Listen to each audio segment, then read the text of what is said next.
Hello and welcome to the Unofficial Controller Podcast, your weekly gaming podcast. Episode 13, The Murder of the Wii U. Suspect number 1, the Nintendo Switch. With me, George, and as always joined by Tom, Sherlock Holmes to my Inspector Gadget. Tom, how's it going?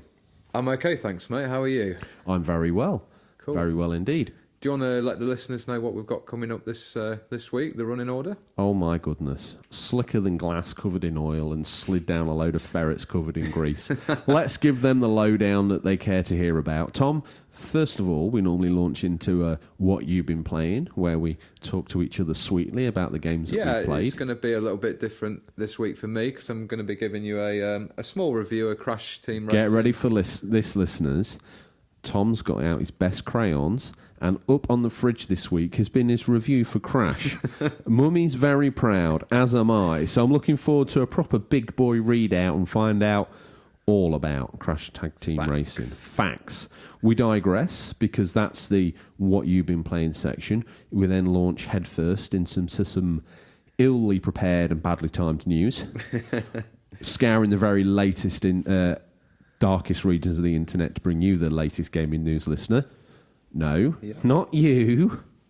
Not you. You, yeah. Listening on Spotify on your little Samsung phone. On your drive home from work, or you're sat watching the kids doing the swimming lessons, or whatever you're doing. Them drowning in the background, but as long as you're getting your average weekly games news show, you're happy as a pig in its own feces.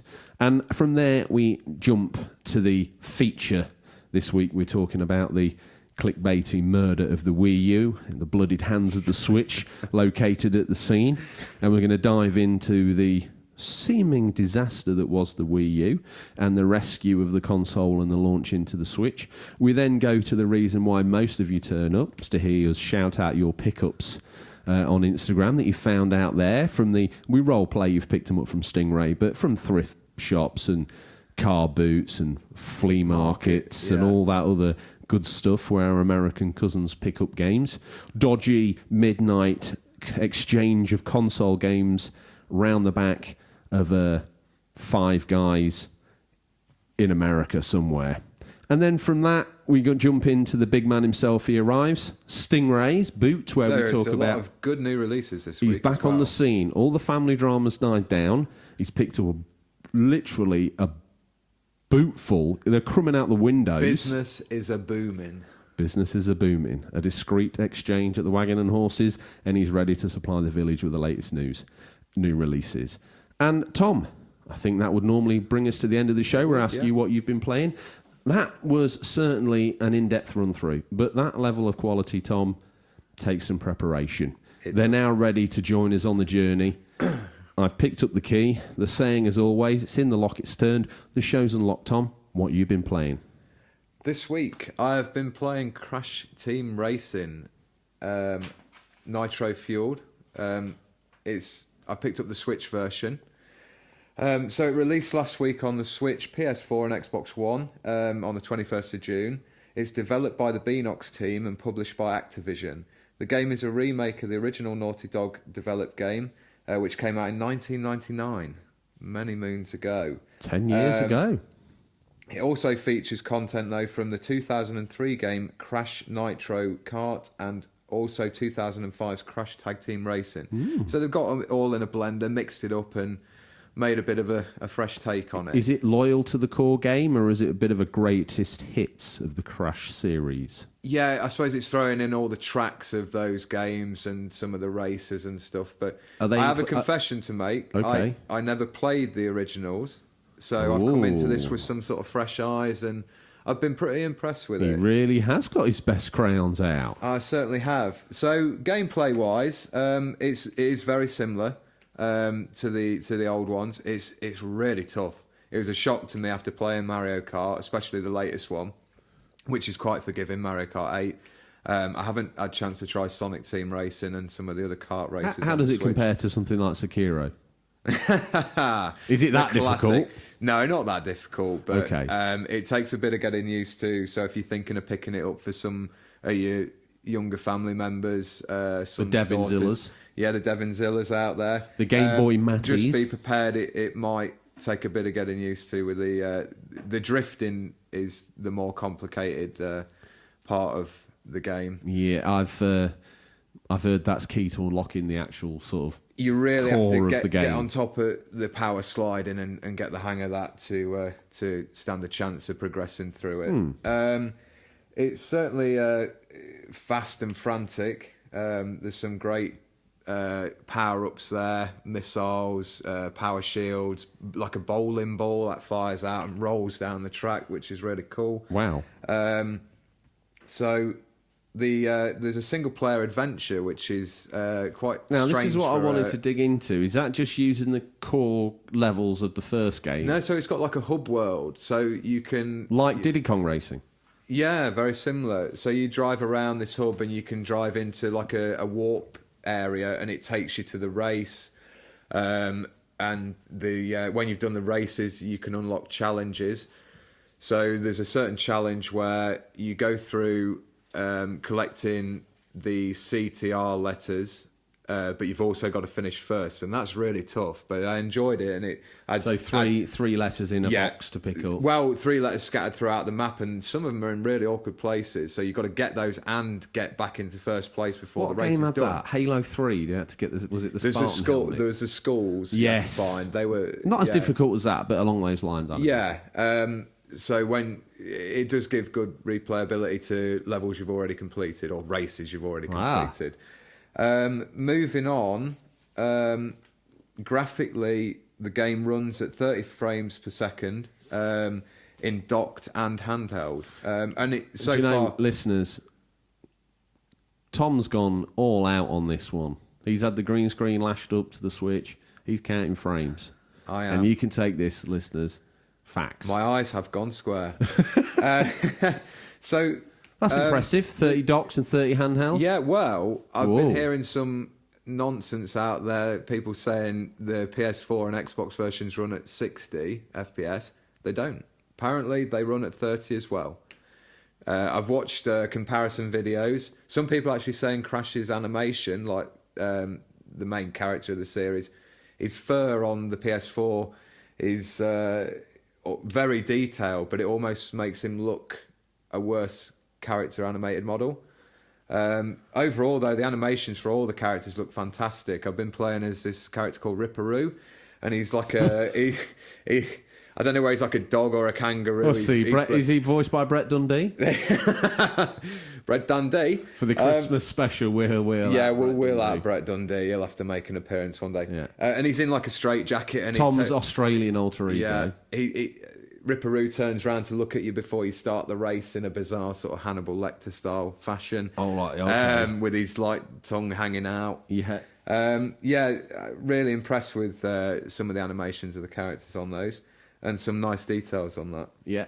There's 31 tracks in total, and they all show like great variation. Like I've been playing some online, and which I'm going to get to, and some in story mode. So it's good to see like a really good mix of sort of temples, futuristic settings, traditional race tracks. Online multiplayer on the Switch version. The Beanox team has patched it since it's been out because there was some performance issues and sort of people lagging out and various other problems. I must admit the patches seemed to worked out okay and got it up and running good. I've been playing that and it is solid. The highest I've finished is 5th, and most of the other races didn't even finish in the time limit. So if you're I thinking think there's of some old taking, school players that have probably picked up where they left off with that I believe game. so. Yeah. Yeah. Got that muscle memory down, haven't they? And for they've some of the chained tracks and they've chained the boosts. They know how, when, and where. Oh yeah. That's one question I did have for you. You haven't played the original, but what's the talk about how it plays compared? Because the Crash talk is remake had it's very a much few the same. missteps, but is this Yeah, I think got the same missteps, or is it Yeah, absolutely? It's probably like quite pixel perfect for some of the corners and the timing the power slides and stuff. So yeah. I think, like you said, there's people out there who are probably going to really nail online and win a lot of races. The bigger boys. The bigger boys have been online and made me cry, so I've gone back to my adventure mode. Okay. Unlocking the skins. So when we do reviews on the show in future, we're going to do Love, Leave or Layer. Now, lair, for some of the new listeners, is a pit we have out in the back of the bunker where George banished the game Lair on the, what was it, the PS3?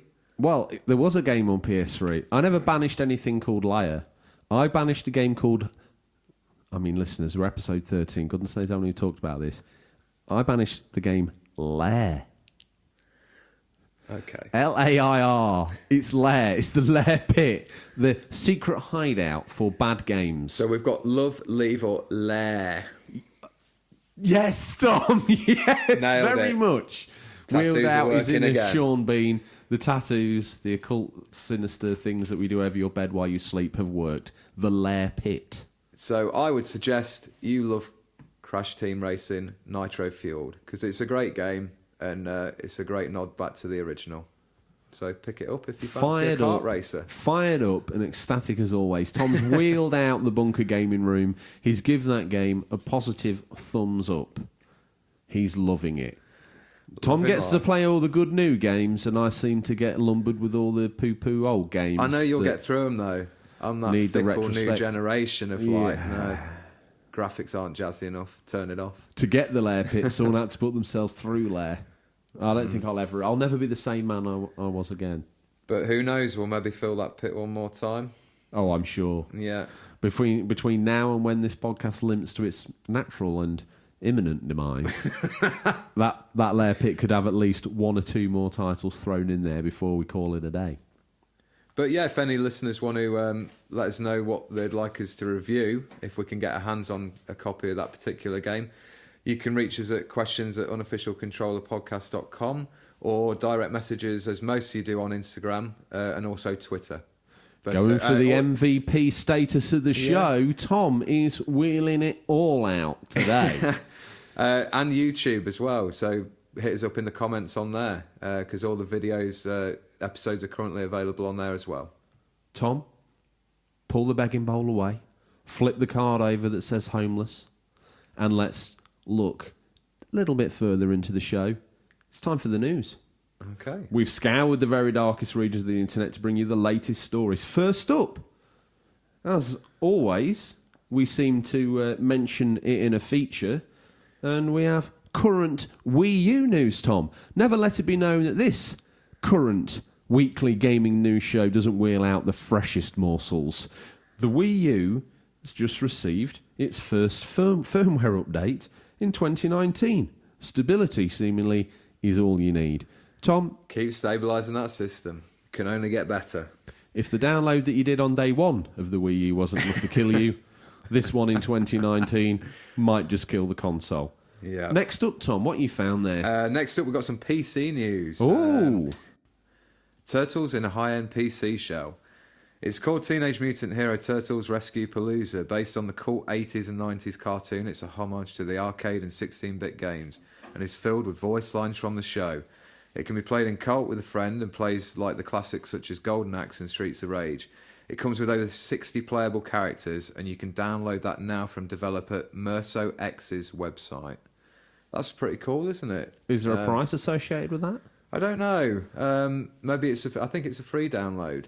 The hottest news. We yeah. think, we might be sure, we don't really know. Either which way, I'm pretty certain that's a money free should be download no object to for anyone. a game of that caliber. Exactly that, Tom. 60 Next up, Xbox news. Do you want to take this one? Like the immortal chicken chaser, Fable 4 runs away from E3.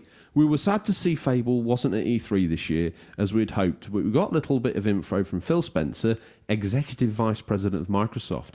Spencer says when it comes to revealing Fable 4 for real, he wants to make sure that when he talks of things to come, Fable or not, that team should feel solid about what they're doing.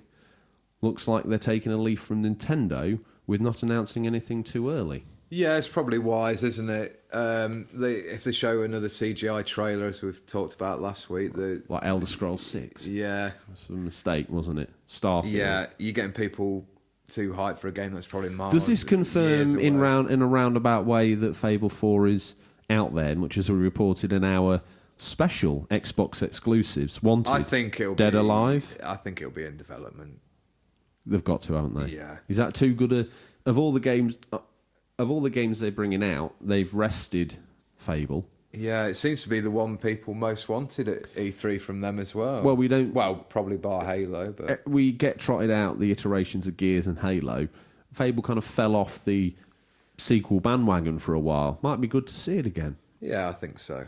We missed that game. We do. Moving on, we've got some Switch news. Stick an amiibo in my pocket, I'll fetch the SD cards from the van. Fire Emblem, Three And Houses. if you want the rest, then you come on, baby. It's something la-di-do. Classic Only Fools and Horses reference And there. if you're looking for a mind worm, listeners, it's it's not going to be that. Mm-hmm. Tell me about this Fire Emblem Three Houses news, Tom, that I just destroyed. It's just over a month away now from release, so people are starting to wonder how much space they'll need on the Switch.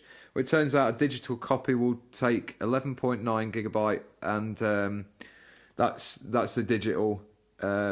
Basically, what was found was a Japanese digital download card, and that's where the information's come from. So sometimes when they transfer to Western market, it can be slightly different. So you might be looking at like 12 gig, but it's always very minimal. Okay, yeah, I different. understand. There's also amiibo functionality which will be supported, but no sort of details of what they'll do in the game. And there's going to be some future DLC which will include new missions and costumes. You excited? The resident Switch owner, Tom? You excited for Fire Emblem? Be a game that probably I will be playing. We're going to break the fourth wall here a little bit. Me and my wife are expecting our first child, so I'm going to be holding baby and playing Fire Emblem Three Houses. Tom, don't ever break the fourth wall again. Okay, that was just one time. I live in the fantasy world. We have to prepare listeners for a potential emergency podcast. To be honest, if you can't do it, I'll reach out to my Australian cousin Brett Dundee. I'll bring him in.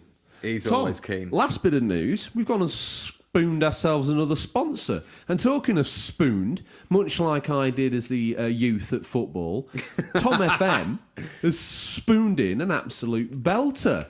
Tom FM, for all those that don't know, he's a YouTuber from the... Long listener of the show as well. And fan of the show. Yeah. And he has built himself a really great channel over on YouTube. I like playthroughs of games, but specifically sports games. I don't know why. I've watched them all. And Tom FM is a playthrough of Football Manager, and the guy's name's Tom.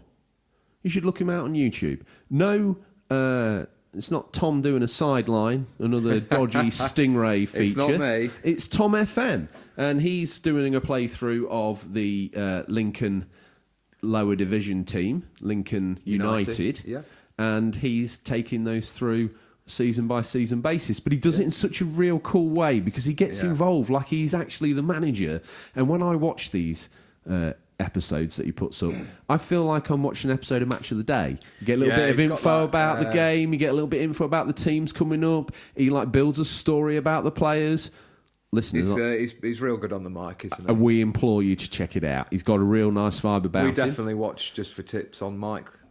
Just how to be on air in general. Yeah, he is a god. And with that, we're hoping that we can sponsor the Lincoln Locos shirt for about £13.24. There's enough in the kitty, isn't there? Enough of that self-indulgent twaddle. Good luck to Tom FM over there on YouTube. We wish you the best, and keep the good content coming. And he's sponsored this megalith of news. Seeing as he plays Football Manager on the PC, he's sponsoring the PS4 news, the fourth segment of the show. As always, we're keeping it tight, we're keeping it on point and relevant. Tom FM sponsors Sony planning of robbing us of PS5. No. He's going to rob us of the PS5s. Loading screens. That's how you wield out a clickbait title, Tom. I make you nervous because I stumble my lines. I make me nervous because I can't read. And I get the listeners nervous because they're on for another car crash. Buckle up. A new patent from Sony details technology that could kill off loading screens completely. The patent is titled System and Method for Dynamically Loading Game Software for Smooth Gameplay. Oof. Well, I hope they don't trot that out as a feature, Tom, because the box is probably going to have to be twice as big as the console itself. This outlines a system that monitors the player's location so that it knows when to load in a new area. What this means is loading will take place in the background, so in theory you're not having to sit through a load screen. That's a patent. That's news. I thought they already did that, but they're going to do it to an even higher level, I assume, Tom. Yeah, I think they're gonna.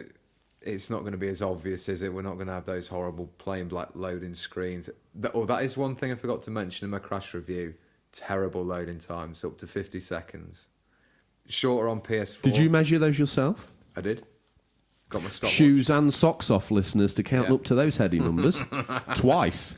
Maybe you had to wheel in Mumsy as well. Take off your shoes and socks, Mumsy. We need to count up past 20. Yeah. Okay, so with that, thanks Tom FM for sponsoring Tom FM on YouTube, your number one football manager stop shop.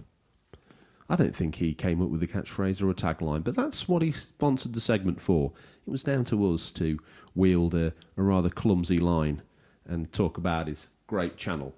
Tom, we've done the news. We've bottomed it like a stein at a Overwatch festival. Thought I'd slip that in for you just to make sure Classic you're still awake. Overwatch history. Yeah. I can't. Reinhardt, I believe. I know two people mate. from that game. Mate. You're a secret fan, I reckon. Tune in. Welcome back, listeners, to the Overwatch podcast. I wonder why my rankings have dropped down so far. I reckon there's been some sneaky plays going on. Yes, the Stein Guzzlers back plays. in town. Tom, before we sidetrack off down being another episode of the Overwatch podcast, if we've missed something in the news or there's an opinion or take on something that we've said, no doubt they'll have an opinion on something that I've said or not said or mispronounced. How would they get in touch and steer us right? Reach us at questions@unofficialcontrollerpodcast.com or direct messages on Instagram or Twitter or comment on our YouTube page. And we don't need to mention that Tom struggles to remember that anymore because Mumsy's knitted him a jumper that he wears only during the podcast. And that's got all the little links on it, hasn't it? Please also subscribe as well if you go on the YouTube page, and we're really grateful. Well, before we launch into the feature, let's get down on our hands and knees, Tom. Flick over that begging sign that we flicked over earlier. Yeah. Let's look up and let's say, tell a friend. Yeah, so we've got a good amount of listeners now, but we really want to keep growing the audience and growing the Unofficial Controller podcast family. Yes. As you've all moved into the village. That we like to think of every time that a listener involves themselves and gets involved in Listener Stingray or in a feature with their memories, as we'll get to shortly, we like to imagine they've moved into the village. And Daddy Zilla's got a house down on the new estate. Red Dragon Rios lives in the loft of the village hall because he's like converted into a dojo, though, isn't he? Yeah, secret dojo. He's got like a secret little cave up there where he practices his moves, his Red Dragon Punch. Because, Tom, if he didn't practice that in a lead-lined room, he could shatter everyone in the village's windows. Really? The Red Dragon Punch. It is that powerful. All the way from deep down south. So it's with this that we launch into the feature. With the villagers inbound, the family, the Unofficial Controller podcast family. There's been a ruckus, though. There's been a ruckus. The feature this week, the murder of the Wii U. Suspect number one, the Nintendo Switch. Feature. See what I did there? Every week. Slap it on the end. Mm-hmm. One day they'll notice. This week's feature is a discussion around the Nintendo Wii U, its launch, its reception, and Nintendo's transition to the super successful Switch. As always, you guys got in touch to share those memories of the Wii U and how you now view Nintendo as Switch owners or not. And we're including those almost as witness statements to the scene that we call the murder of the Nintendo Wii U. That's how you wield clickbait, Tom. So pull on your best cop cliches and we make tracks to a suspected murder scene. The location, Kyoto, Japan. A dark alley behind Nintendo HQ.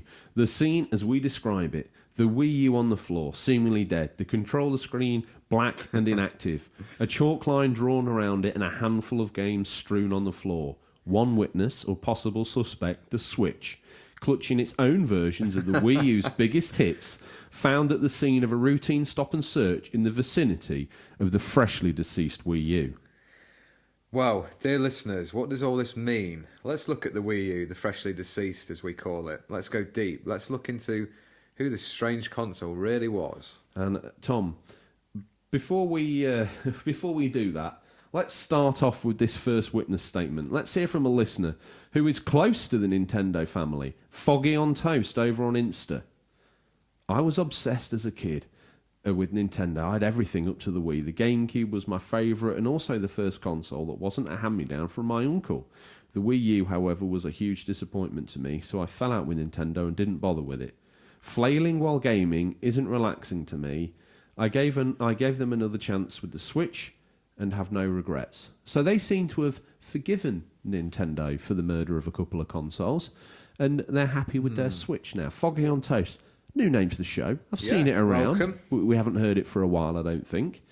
Thanks for the comment, and it's some good points raised there about... Yeah, the flailing while gaming certainly not cool. It might have been for a little part of 2006, but as soon as the fire died down that was the Wii rage, that everyone needed one and they were going for crazy money. Everyone had one of those, or at least knew someone who had one. As I've said before, everyone's grand's got a Switch, tucked away with a Wii Fit, Balance board, sports resort, heart monitor, whatever other cooking utensils, oh, fishing and rods. I tell you what they've got, Zumba.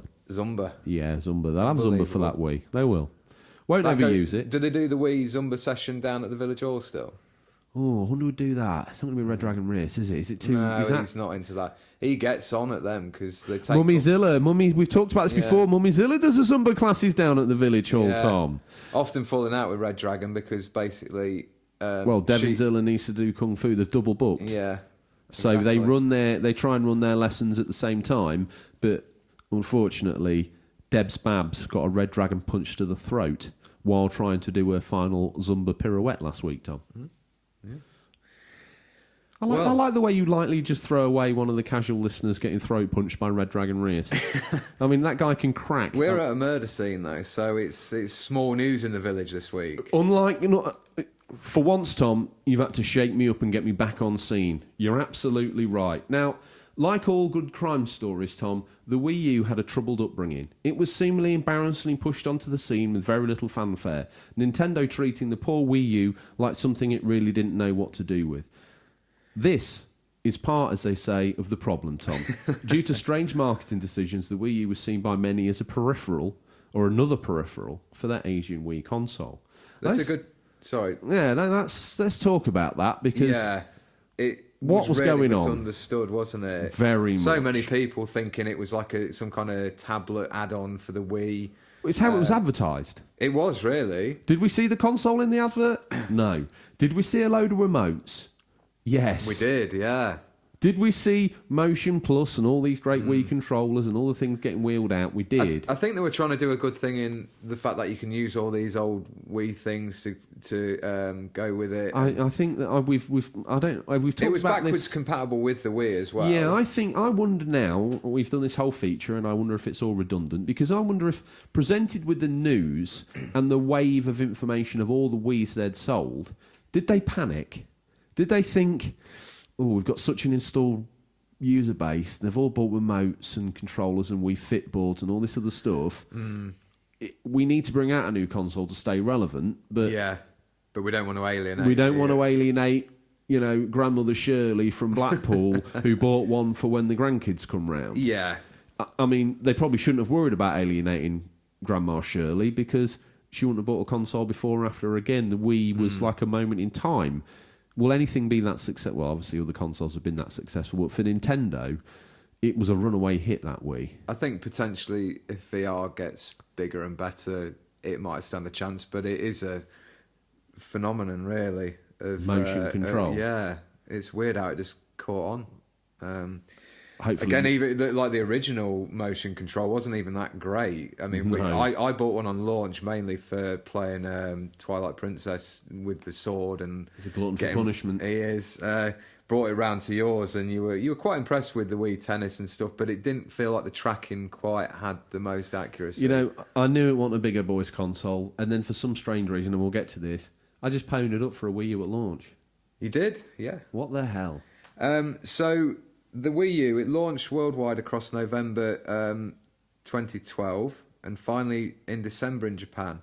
That's strange. It launching later in Japan. Well, yeah, but they once again bucking the trend of the other consoles. Like the PS4 launched first in America, then in Japan, because Japan's starting to become like a secondary location for them, a market. Even though you'd think it would be a primary location due to it being being the home of the equipment. But what do we know, Tom? We're just hokey jokey podcast hosts. The launch titles, though bountiful, seemed pretty uninspiring. Yeah, really. we'll just go through a few that kind of stand out. I mean, Assassin's Creed 3. You know, I was transitioning from the Xbox 360.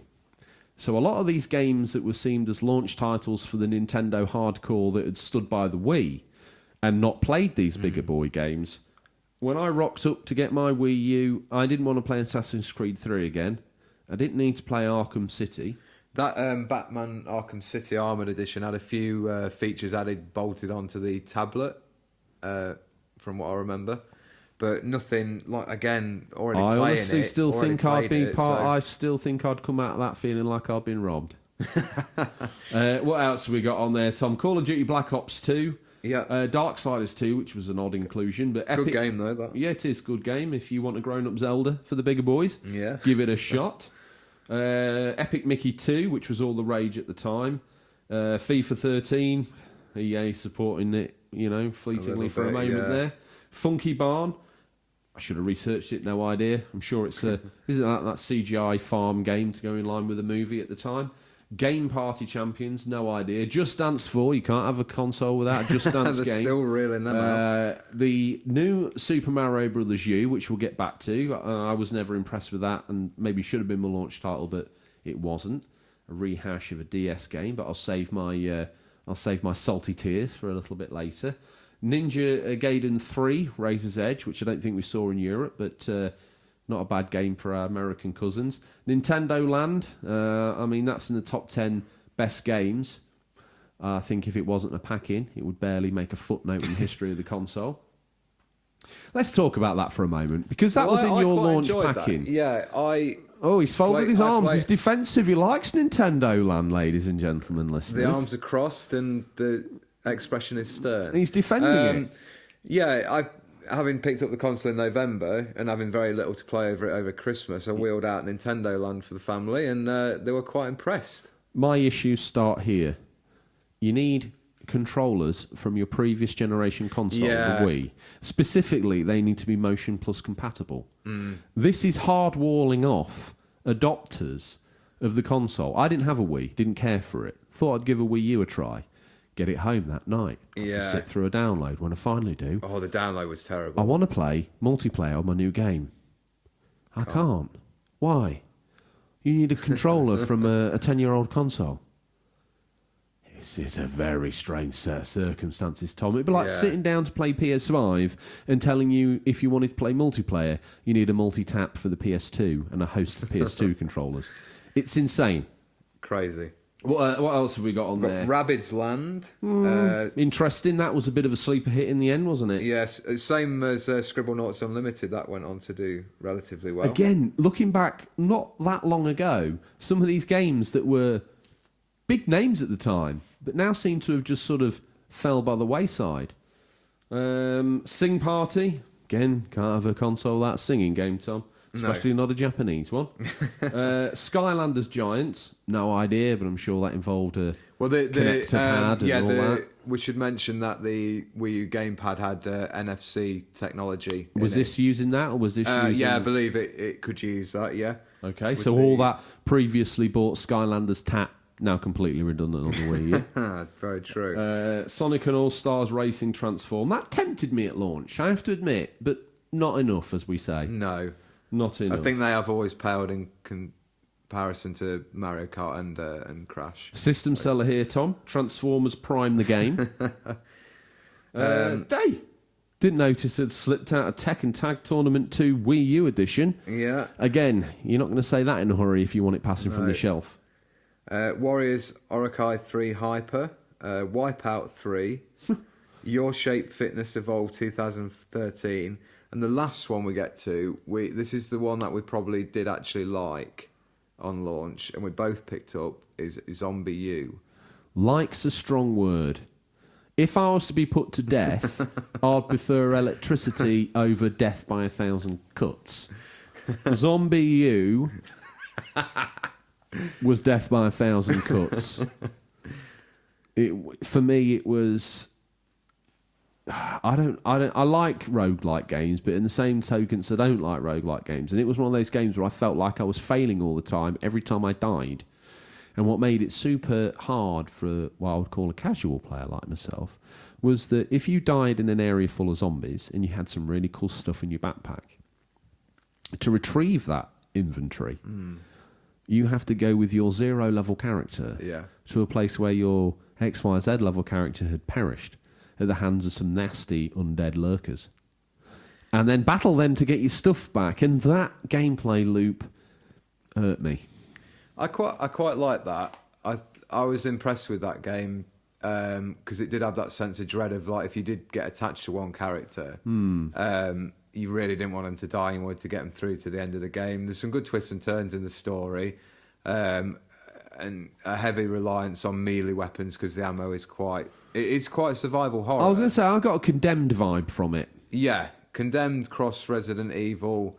I thought that was, overall, out of that selection of games, Zombie U for me is the best title you could have picked up with the Wii U at launch. Here's a host of deadly viruses. Pick your medium of destruction. Ebola, please. And don't spare the horses. So During a few sales stats for you. Go on then, Tom. During its first week in the United States, Nintendo sold its entire shipment of 400,000 units and sold a total of 425,000 units for the month of November.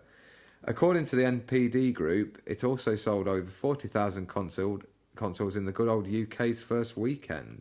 We love a Japanese console here in the UK, listeners. Yeah. Especially in the village.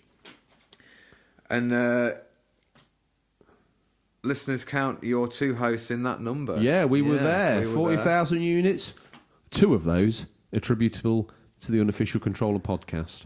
Yeah. Literally making or breaking Nintendo's launch window. How did it do in the homeland then, George? Nintendo's homeland, Japan, over 600,000 Wii units were sold during December 2012. Nearly 890,000 Wii U units were sold in the United States after 41 days on the market. From the Wii U's launch till December 31st, 2012, which is pretty much when all the buying gets done, Nintendo reported that 3.06 million consoles and 11.69 million software units had been shipped worldwide. Again, when we talk about the Mega Drive last week, they were happy to have shipped 50,000 consoles? Yeah. And you poo-pooed it, and I said, well, if you had a warehouse and Stingray and you and him had shifted 50,000 units a weekend, you'd think you were doing well. Nintendo probably thought the Wii U was doing on target with those 3.6 million sold in the run to Christmas 2012, Tom. But quite rightly, I'd reckon. Yeah, as we wander down the alley and start interviewing some suspects or eyewitnesses as well. Yes, let's you not never label know who's a suspect. Not guilty till proven innocent. Guilty, not guilty. What world do we live in, Tom? Guilty till proven innocent. Absolutely. Wow, he's a very long-time listener of the show. Innocent until proven guilty, actually, Tom. You let me get away with this totalitarian regime down here in the village. Innocent until proven guilty. Who's that then? It's Finster Gamer. Next witness, please. He said, I don't own one, but I did used to work in a well-known games shop as a tester for buying in products and have he's tested both of the consoles, the Switch and the Wii U. I wonder what shop he used to work for. It's nice that we're getting his opinion because he's seen these things. Rumbelows, maybe. I'm thinking now, looking Dixon's. back. For American listeners, these are large electronics outlets that no longer trade in the UK as they have gone bankrupt. Tom, as current as ever, as worldwide, cutting edge as ever, there's an American now looking blindly at his computer, Googling Rumbelows and getting nothing. The Wii U, he goes on to say the Wii U was a great idea as a lead on to the Switch and said it's not a bad console at all. Do you think Finster Gamer was a sex worker? CEX? Of course, sorry. What are you talking about? PG podcast. Yes, he may have been. That's he's testing the consoles. Testing, that's what I'm saying. That's an to investigation for another day. I think he's Finster Gamer, a sex worker.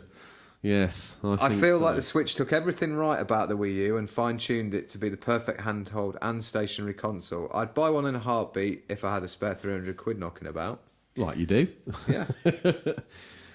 Tom, Wii U would go on to sell 13.56 million consoles. Not a bad number, you say, but suspect number one, the Switch, sold 34.74 million as end of March 2019, so in less time. The Switch, much like Nintendo Wii, is getting everywhere. Vince the Gamer looks like he would be a fan of the Switch if he had a spare £300 knocking about in retrospect. Hopefully one day he finds a spare £300 under his pillow.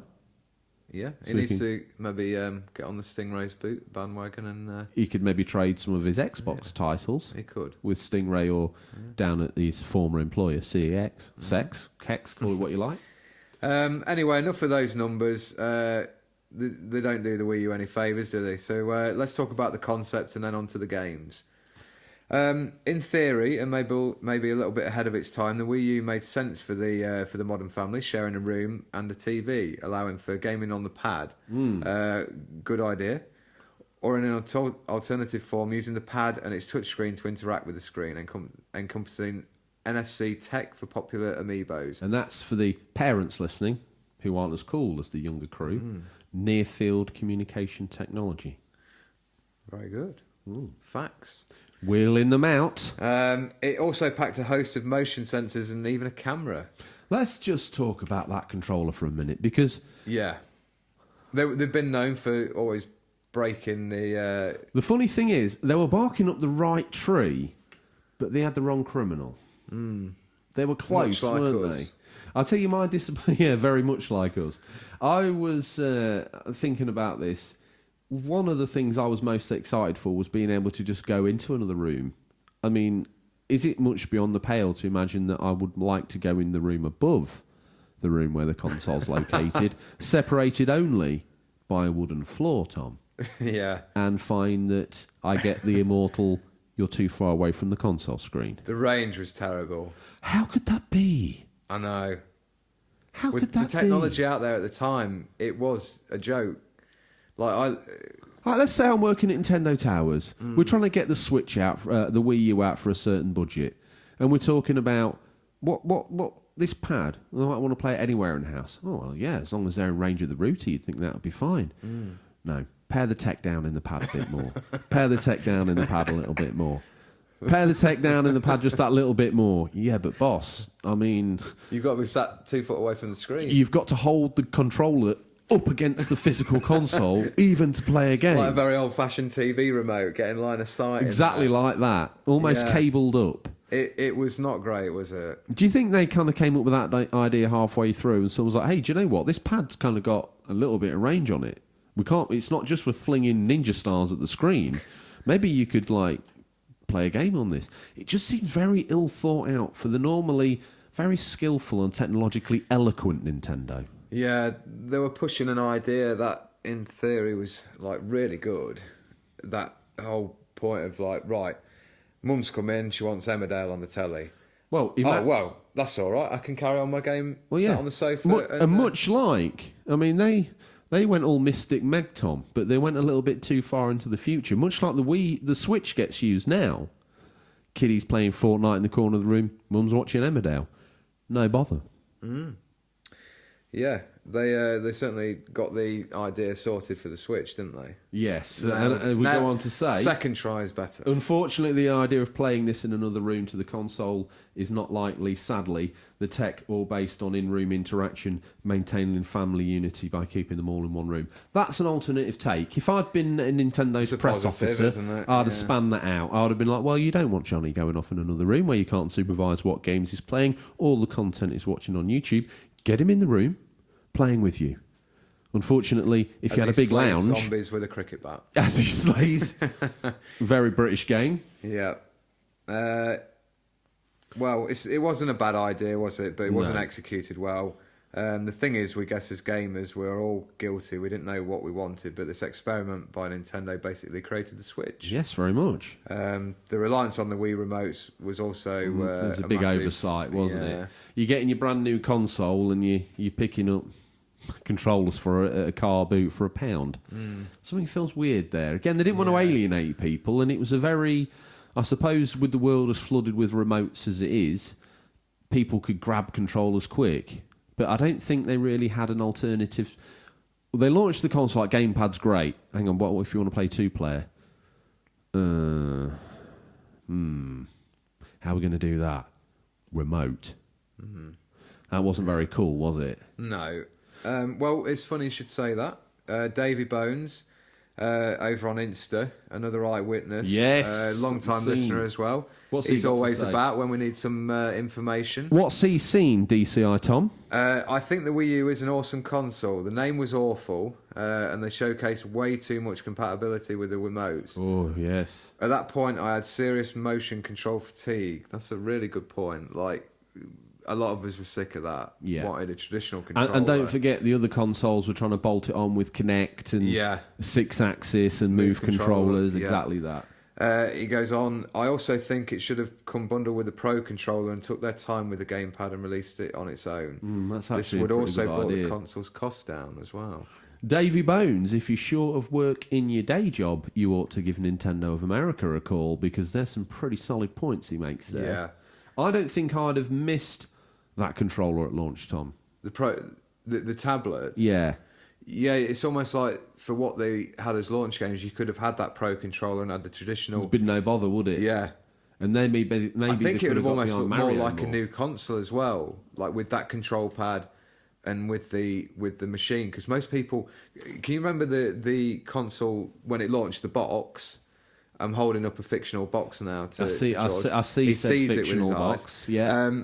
If only this was on YouTube. The gamepad on the box was massive, and like the console was just squirreled away in the corner. Again, ashamed of it. It was almost like it had a hunchback or third It was eye. almost like a mega CD you were going to attach to the console. Oh, that's pretty horrible. And if you're not caught up, listeners, on the subject of the Mega CD, please go back and listen to the retrospective of the Mega Drive, a Tell you history what, of. while we're here, Tom, let's be self-indulgent as always and take a moment just to ask the listener if they could tell a friend. Yeah. Like, subscribe, check us out on every medium possible: YouTube, Spotify, iTunes, Stitcher, TuneIn, Amazon We are the Alexa. next big podcast. We just don't know it yet. Yeah, we just don't know it yet. The listeners don't know it yet. But the OG ones, we're going to remember you. Much like the Field of Dreams, Tom. If you build it, they will come. They certainly will. Anyway, back to the feature. Mumsy's listened to the show 5,000 times this week. We're feeling like proper big boy, so we got a big listeners' numbers. All those accounts she's had to make. Unbelievable. She's put the time in. Email addresses for days. A mother's love knows no bounds, Tom. It's time to hear from Geek Play Record. Get him in the witness box. Do you want to take this one? Oh, I will. Geek Play Record says, I might be in the minority, but I actually really like the Wii U in my setup. I'm playing close to my console, so experience very little lag. That's good. He must be measured in millimetres in distance. I didn't play on the go, so I don't feel like I'm hugely missing out. I've been close to buying a Switch a few times, but the Wii U is just about enough to stop me from buying one. I feel that if they do bring out a more powerful Switch 2, it will be enough for me to buy a Switch, especially if it can handle more powerful games. That's one thing I just want to mention about the Switch, Tom. When the Wii U came out, it was Nintendo saying, look, we're not into Mii's anymore. We're doing big boy games. You get Call of Duty here, looking as good as it does on 360. We've got Assassin's Creed here, running worse than it does on any other console. They came out with bigger boy games, and I think the Switch has come out swinging with some bigger boy games. But and I believe the install is there for the Switch not to replicate the Wii U, but I think as the other mainstream consoles progress forward and the graphical ability improves, if Nintendo don't do something, Switch is going to get left napping. Yeah, it might end up. Well, it's not going to do as bad as the Wii U, is it? But it's already beaten that. The third-party support is really good at the minute on the Switch, and I think for that to continue going into next gen, they're surely going to be releasing a Pro or a mid-cycle upgrade. There's already been more rumours this week of a Switch Mini, which would tie in with the Christmas releases of Pokemon and Animal Crossing next year. Those sort of very portable titles. But we've talked about this before, though, haven't we? And we expected to hear some news on that revised hardware. Yeah, but if you remember back, like we had E3 many years ago, and there was no news of a rumoured DS upgrade, and then I think it was only like a month later, July, we got 3DS Listen, reveal. So I think sit down and buckle up, listeners, because when we've Tom got some speaks, rumours and speculation. I've got my tinfoil hat on, lots of salt. I'm taking the salt. Yeah, you heard it here first. Switch Mini this year. Wow. Moving on. Well, probably not first. But what about the games? The Wii U eventually get the latest news at least 72 hours after it drops. Your one-stop news shop. And if you want Wii U news, Tom, we're the place to go. We are. Well, you want to focus on your niche. That's real niche, the Wii U. And what about the games? The Wii U eventually got some good games, and by the launch Mario game, Nintendo waited a whole year, or just about, before delivering one of their own. Owning a Wii U, then, was a very low time, and it wasn't until June 2013 that we got a new Luigi U game. Then the floodgates opened, and the Wii U owners, or what's left of them, got treated to some strong software. Pikmin 3, Mario Kart, Splatoon, Smash, the Wind Waker remake, and many more. Tom, in fact, and also great third-party support from the likes of Capcom with Resident Evil and Monster Hunter, and really great innovative titles like Wonderful 101 by Platinum Games. Yeah, you've mentioned some really great games there, and then Well, word to what JR. I business was wanted to picking do up. is take the listeners back on a little journey. I was an Xbox 360 gamer, and I'd kind of hit the wall with brown shooters. Yeah, And I decided, after wanted the a bit of announcement of the Wii U, that nostalgia. it was time I pulled back on the Mario onesie and went full Ninty in homage to my gaming history that we've touched on the show. I got the Wii U with the Wii launch games that I took home. So it came bundled with Nintendo Land, and I think from memory, I don't know why I shouldn't. You got Trine as well, didn't you? I think. Yeah, as a DLC. It's Yeah. like a downloadable game. I got Trine, Zombie U, Donkey Kong Tropical Freeze. Was it Tropical Freeze or was it the Jungle Dash? No, that wasn't a launch. That came out quite late. No, I got that on the. No, I got the previous game on the previous Wii. one, Donkey Kong Country Returns. And listeners, I've never described what a pathetic scene that is. Is a man coming home with his latest games console with a load of With Wii previous games gen to games play to on play it. on it, yeah. Yeah, and I got it home, and I wasn't vaguely interested in Zombie U, and Trine looked nothing like even as good as the games I was playing on Xbox Live Marketplace at the time.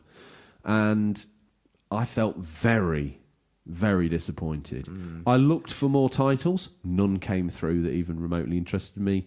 I shopped that sucker in quicker than finding out your car at the front is a Sierra and at the back it's a Mondeo. I got that Wii U shot straight up the street. And I traded it for some retro consoles, bizarrely, which takes us on another journey that I won't go on. But Tom, from the moment I got that to the moment I found out that games weren't coming anytime soon, I felt completely stiffed by the big N. Yeah, rightfully so. I had a bit more perseverance because I kept my Xbox 360 for Bigger boy games. that will not be mentioned because of overuse on the podcast. Battle for Middle Earth. Anyway, Games that will but not be mentioned, cue Tom mentioning said game. Yeah, but I've got to go again now. It's a weekly occurrence. The Overwatch Lord of the Rings Battle for Middle Earth podcast. That's neat. Starring God of War, Red Dead Redemption 2. Yeah, so I stuck with it a bit more. Picked up Pikmin 3. I remember, I think I might have messaged you as well saying, look, they've finally got something that is really worth playing on there. Tell someone who owns the console, Tom. You were like, I'm done with it. It really felt like classic Nintendo playing Pikmin 3. And it felt good to finally get something decent on there. After that, I picked up Splatoon, which was a real cool take on New IP. Nintendo really went... in new IP, shocker. I know. And that's done well since then. Done really well. I would say it's probably their most successful new IP in the last 10 years. Yeah. I don't know. I mean, that's me speaking with facts. I've done no research. No, I think you won't be far wrong. Tom, do you want to bring in another witness for a cross-examination? Yeah. We've got Tech Mike Reviews from Insta. He says the Wii U is not a disaster in terms of quality of games, as we're starting to talk about. Yeah.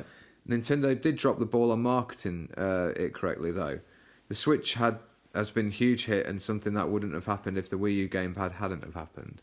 I think that's, again, we've talked on that, but it's a solid point, well made, that one. The marketing was terrible. We didn't see any advert. In the UK confusing. especially, it was very little adverts on TV. There's normally an ad where when you're watching Coronation Street in Mumsy, it comes on and you can sit all proud with your chest out that you've got the latest tech. See that's gaming. That's what I've got, Mumsy. Oh, is that Nintendo thing you've got? That's exactly it. Yeah. First time Mumsy's been on air. Thanks, Mumsy.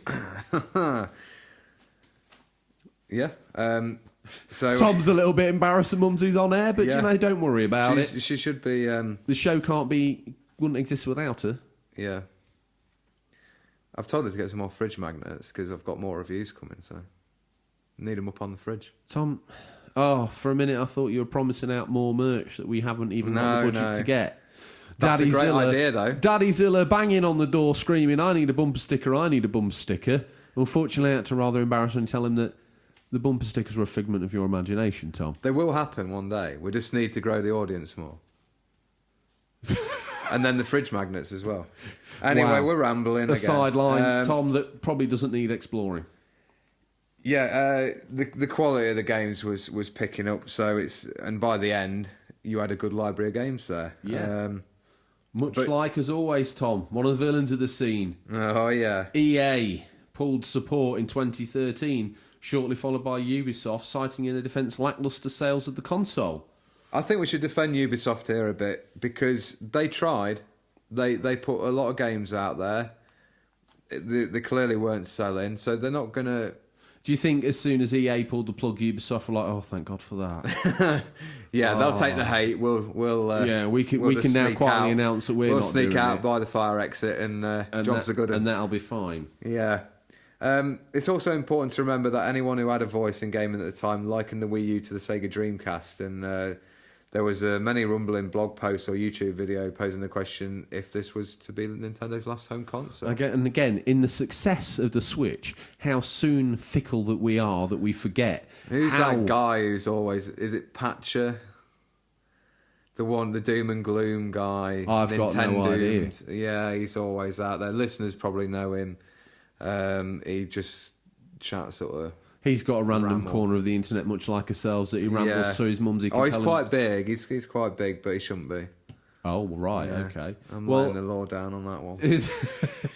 I just remember at the time there were a lot of people saying that they're only going to make handhelds from then going forward. Actually, do you know what? They probably weren't wrong, because after the Wii U, they really are only making handhelds going forward, albeit with a dock. So they weren't wrong, although they weren't right.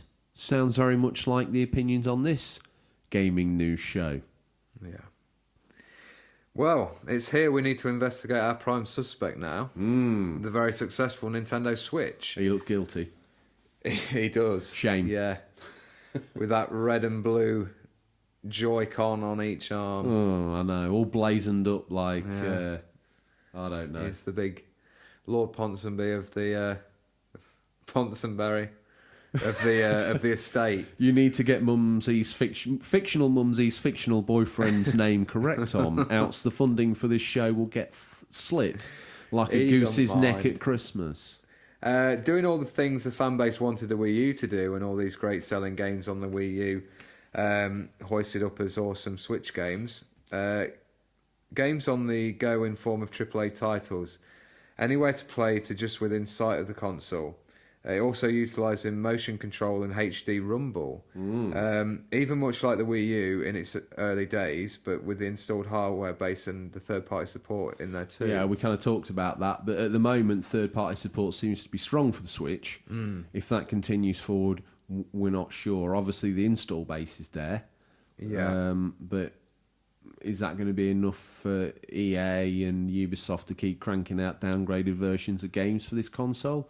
Is it going to be worth their effort financially? Will it pay off? I think the bigger the gap goes, we'll maybe just see more sort of like Mario Rabbids Kingdom. Do you remember when you could get like Call of Duty for the Xbox 360 and then the Wii version was like a really terrible... It didn't bear any relation. Like COD 1. Yeah, it didn't bear any relation at all, and it had some sort of strange motion in it. I hope we don't end up going down that route. Because at the moment, the games, albeit, if you saw them running side by side, you might be able to knock the Ninty Switch's efforts.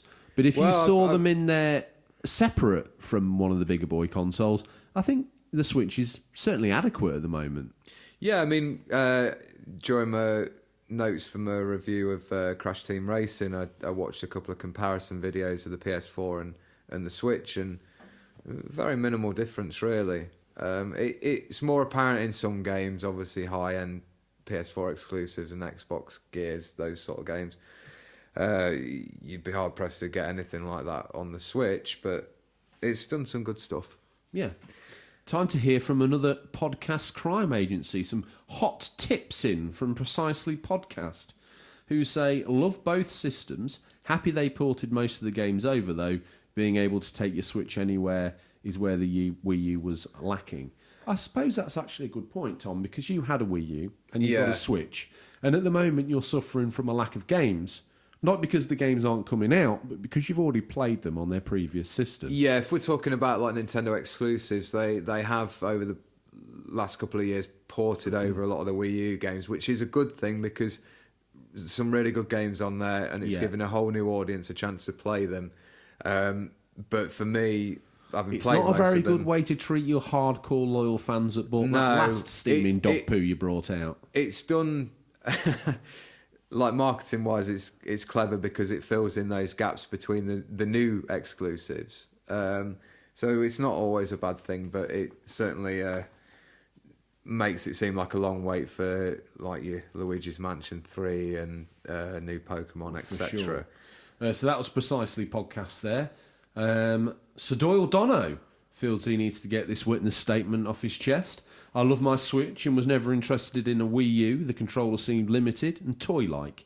If only we'd listened to him at launch. That and the lack of the third-party support made it a no for me. The Switch looks good and performs well on scale with its counterparts. Fully functional outside of your home adds something unique the others don't have, and was a genius step forward for Nintendo.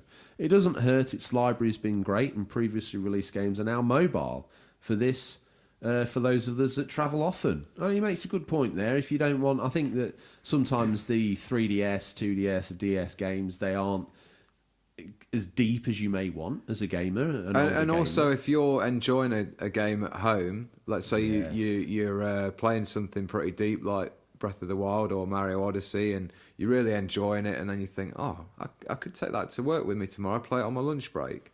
What a great idea. And because it's not streamed, I mean, I've tried a few times to play PS4 remotely, and it's not been great because internet connection at home's not great in the bunker. Speaking of streaming, I'd be really interested to try the Resident Evil 7 and Assassin's Creed Origins that they got in Japan, where they were streaming only for the Switch. So they were running off probably like a very powerful PC, so you're getting really top-notch graphics, but if your internet connection in there, it's no good. Streaming might just save Nintendo from having to bring out another good console. I mean, imagine if they really throw a curveball and release a Switch that is stream only, like an upgrade, as we've talked about. Wow. Then you've got no worry about the CPU power. I think the lack of internet would render that a little bit of a Wii U in the bedroom scenario. We've chatted about this many times, haven't we? About you've got to have that solid internet to actually get people to invest in a streaming machine, especially out here in the sticks. Yes, or 3 floors down in an abandoned nuclear bunker living with your mum. So all these upgrades and fancy games and ports, does this make the Switch guilty? Not knowing tech, we draw the line right back to Nintendo. The Wii U's parents, the people that launched the console with a very similar name as its very successful predecessor, half-baked tech in the pad itself, confusing commercials aimed at kids but not cool enough for them to care. Always a big mistake. If you want a console to be accepted by kids, don't sell it to kids. Sell it to the bigger kids. Yeah, that's a good point. Because there's 5, 6, 7, 8-year-olds, they don't know what they want, but they certainly want what bigger Johnny's playing. And at the moment, that's the bigger boy consoles or Fortnite. Luckily for Nintendo, they're able to run that game. Yeah. Let's face it, I enjoy playing a round of Fortnite on the Hot Point. Mm-hmm. You never asked me what I've been playing this week, Tom. I know. I think it was that, wasn't it? You've been sat next to that thing for You're for a so week. selfish. I know. It was my Crash review. It just took I'm up not too even much going to time, tell you didn't now. it? I'm not even going to tell you now. Okay. Drunk from power. Just mentioning that very plasticky toy-looking controller by Sir Doyle Dono. That's what we thought when we picked it up, didn't we, on launch? We're like, you've got iPads out there at the same time, and you're thinking, what is this? The thing is, when you Like, saw it's the like a brick. pictures, it looks like it could be a quality bit of kit. Get it home and out that box, and it feels like It was something massive as well. feels like a Kinder toy. It did. It probably kept the cost down, but also it just felt like you had really old tech. Tom, another witness brought in handcuffs. A retro gamer Thomas from Insta. What's he got to say? What's his statement have to say here? I've only had a Wii U about 2 years now. I didn't really use it much to start with, but the last year I've started buying games for it and really started enjoying it. He says he loves the controller. Oh. Although they are expensive.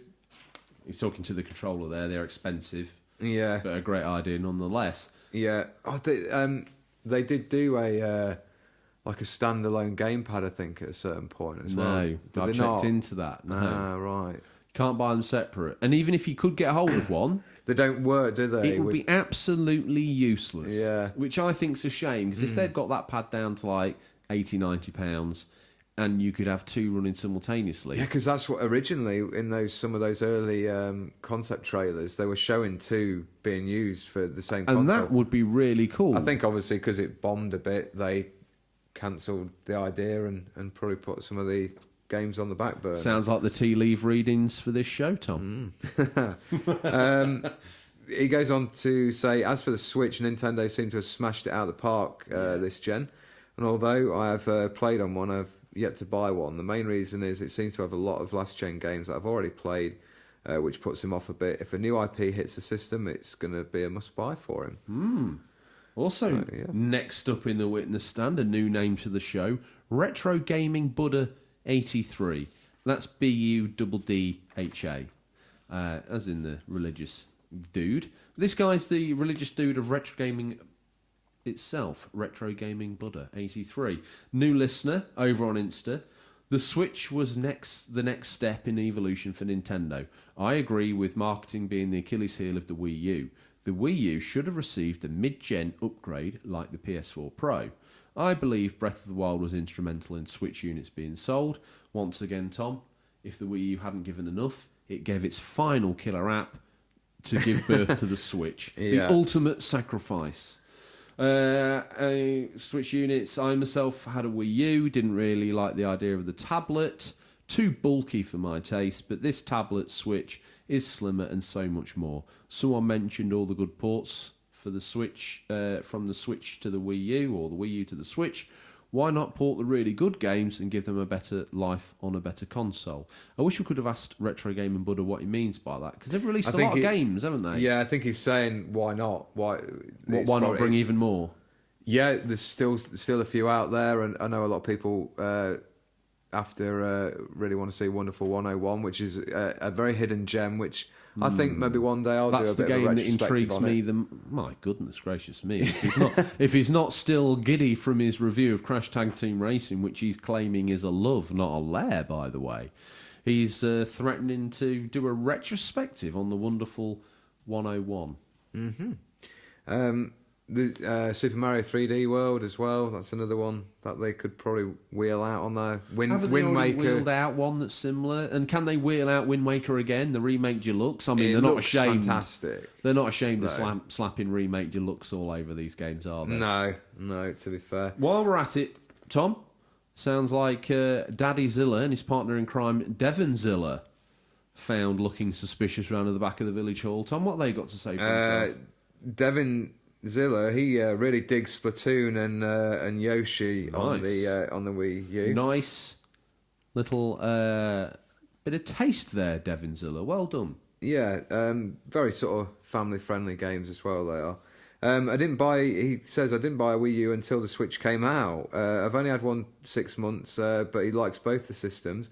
The Wii U is very unique. That brought a lot to the table for future consoles. But I agree with some others that it was a gateway to the Switch without even knowing it was. I dig my Switch though, and since I've been travelling for work, more portability is awesome. As always, That's Daddy's another very sort of eloquent there, isn't he?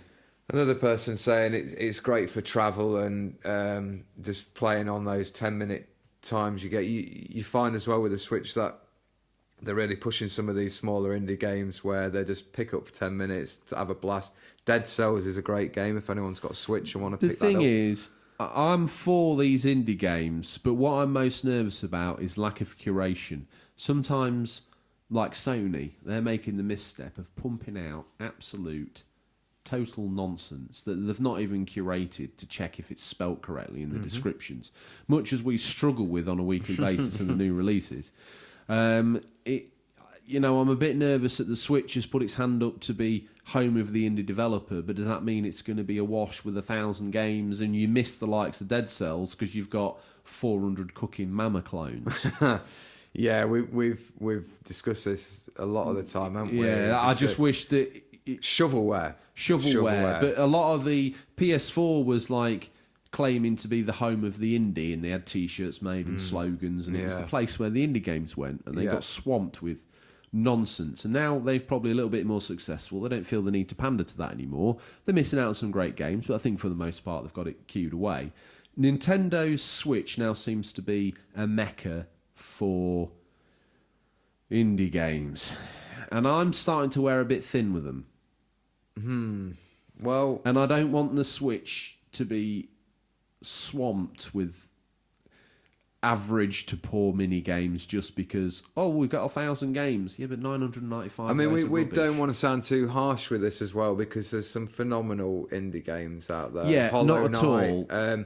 Are we saying that indie games aren't good, but we don't want to get swamped? Yeah, what we're trying to say, I think, especially with the eShop, it needs to be streamlined a bit, and there's a lot of talk about them changing this up and making it easy to find the titles you want to, and they can maybe do a style of like... Well, sort of better recommends when you go into the shop, just pop up with something that's more to your style of playing.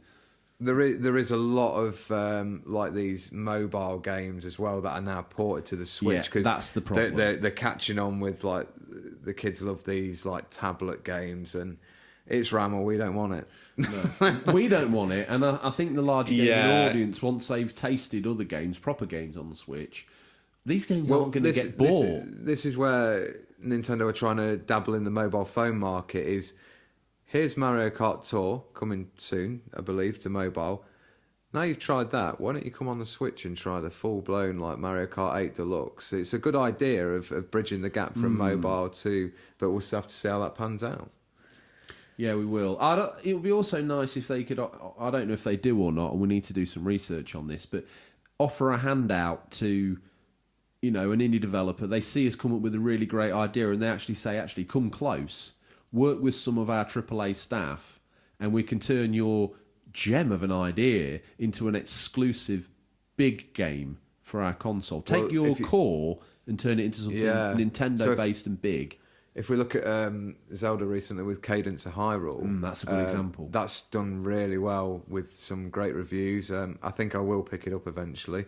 But it's them lending their IPs to indie developers, which I think is really cool. Not specifically that. I mean, again, I'll be clamouring for a new IP more. Yeah. But, use Nintendo's knowledge base rather than its character bank. Right, okay. Yeah. So help them with development. Yeah, and like, hey guys, this game would be loads better if you tightened up these controls. Oh, we don't know how to do that. Well, don't worry, because we've got 40 years experience in making really good platform games. Exactly. Press this, do this, up, down, left, right. The game's finished in an afternoon, and it's a belter.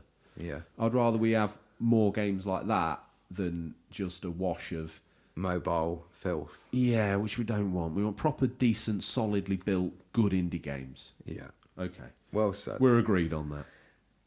The Wii U, we feel, was put out by Nintendo because they wanted to do the Switch, but the tech was too far away to achieve. So they pulled out the Wii U in an attempt to keep them relevant while the technology was dead. If they hadn't done that, they'd have still been pushing the Wii.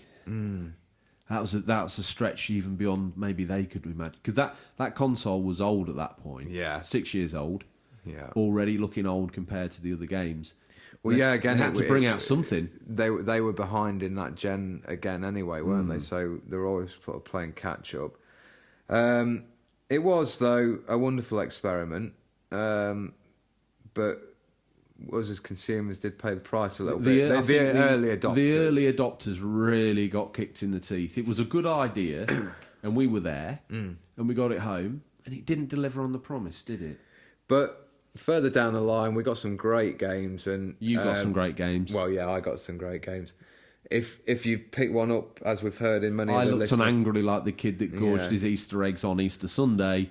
Come July, Tom's still munching on his Easter eggs. Like we've heard from a lot of the listeners, having those great games come along eventually did make it seem a little bit worthwhile. Certainly a great console to pick up now if you fancy not shelling out for a Switch and wanting to play some of the ports. After doing this retrospective and doing not retrospective, but doing the murder investigation of the Wii U, I've actually, what have I got? Like, what that sort of Stockholm syndrome. I've been locked in with the Wii U and I've ended up falling in love with it. And I think next time I get out of the bunker, I'm going to slip down see Finster. Finster. You've got all those remotes and certain, like, I have, for the Wii collection. Yeah. Well, Tom, big news. There's a CEX opening in the village. Sounds like Finster Game's going to be the manager. Awesome. Yes. Only man for the job, really. Yes, so I'll pop down to the village CEX, have a word with Finster Gamer and trade in a couple of PS4 games and walk out with a Wii U. Tom, let's close this out. Yeah, let's close this feature out, and it's over to Get Switched On from Insta to be the judge, jury, and executioner. With that name, it seems only fitting. I think everyone blames the lack of marketing and confusing controller only scenario because the name, when actually I believe it's the Wii that killed the Wii U. Yes, the Wii U sold by the Wii sold by the millions, but whoever actually used it after the first few months, no one. If the Wii U had a different name and moved away from the Wii, it would have sold better, I think. Great show. Keep it up. Some nice words there to sum up the feature, Tom. Yeah. The murder of the Wii U. So is the Switch guilty? I think that... Yeah.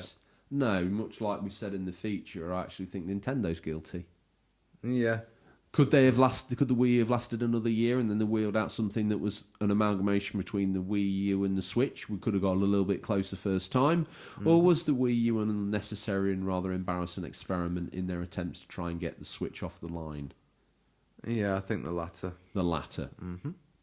They did through, so we got to experience it, or you did, as we said, through the media, and some really great games that are now actually forming the backbone of a very solid lineup for the Switch. Absolutely.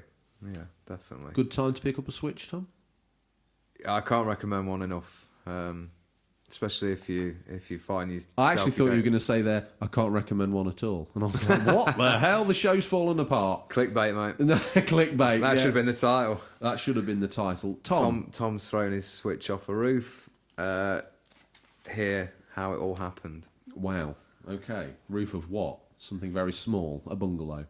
And it survived, just. He threw it onto a mattress. Listeners, talking of mattresses being thrown down, mattresses are getting thrown down everywhere because Stingray's been worldwide and he needs somewhere to lay his head. Tom, listeners, Stingray, you always wonder where these links are going, but I always pull it back. At the last minute, I save us from ultimate death. Yes, Stingray throws mattresses down worldwide. Listeners, Stingray. What is Listeners, Stingray? So Listener Stingray is the hashtag Stingray's boot.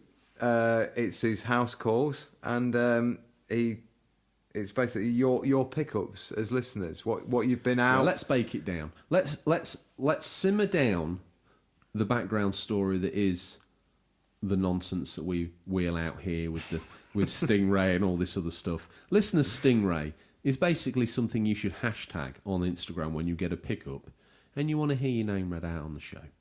While we comment, sometimes rather meanly and sarcastically, about your pickups. Sometimes agog, Tom, at the Metropolis Street Racer and Project Gotham collection of Charaban. the jealousy runs deep, doesn't it? When we Very see something deep. we really want. So tell me, Tom, what's first up in the boot? As usual, Sharaban straight in there. Bloody hell, I was only joking.